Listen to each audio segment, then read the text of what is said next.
रविवार जरी सुट्टीचा दिवस असला तरी आपल्या बायकांना थोडी असते सुट्टी. रविवारच्या दिवशी फक्त सकाळची धावपळ थोडीशी कमी झालेली असते. तर इकडं ज्वारीचं पीठ संपलेलं, म्हटलं चला डबा रिकामा करून घासून ठेवूया. तर या पोरांचं आजपासूनच इकडं फ्रेंडशिप बँड बांधायचं चाललेलं. मला तर ह्यांचं पाहून लहानपणीचीच आठवण झाली. रवा सुद्धा चाळून भाजून ठेवायचा होता, ते काम करून घेतलं. शेंगदाणे पण भाजून व्यवस्थित भरणीमध्ये ठेवून दिले, म्हणजे आठवड्याभराचं काम होऊन गेलं. तर इकडे मी घेतला होता कुकर लावण्यासाठी. मस्त असं डाळ भात इकडं लावून दिलं आणि म्हटलं चला भाजीला फ्रीजमध्ये काही आहे का पाहावं. तर मला आळूची पानं दिसली. सासूबाईंनी 2-4 दिवस झालं पाठवून दिलेली, पण ती बनवायचीच राहिलेली. कुकर सुद्धा झाला होता. मग मस्त असं वरणाला फोडणी दिलं.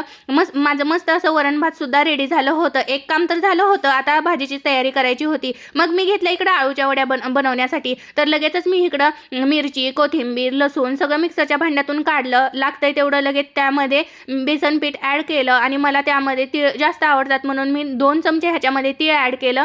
थोडीशी जिरी पावडर टाकली, मीठ टाकलं आणि मस्त अशी पेस्ट त्याची बनवून घेतली. आणि मग काय मी इकडं आळूची पानं सुद्धा व्यवस्थित स्वच्छ धुवून घेतली. मग त्याच्यावरती ह्या बेसन पिठाचा लेअर 2-2 पानं ठेवून घेतला आणि मस्त अशा वड्या बनवून घेतल्या आणि त्या वाफवण्यासाठी चाळणीमध्ये ठेवून दिल्या. आणि ते शिजल्यात का पाण्यासाठी चाकू घालून पाहायचा. तुम्ही असं करता का मला कमेंटमध्ये सांगा. आणि माझ्या आळूच्या वड्या मस्त झाल्या होत्या. चला आजच्यासाठी एवढंच, बाय.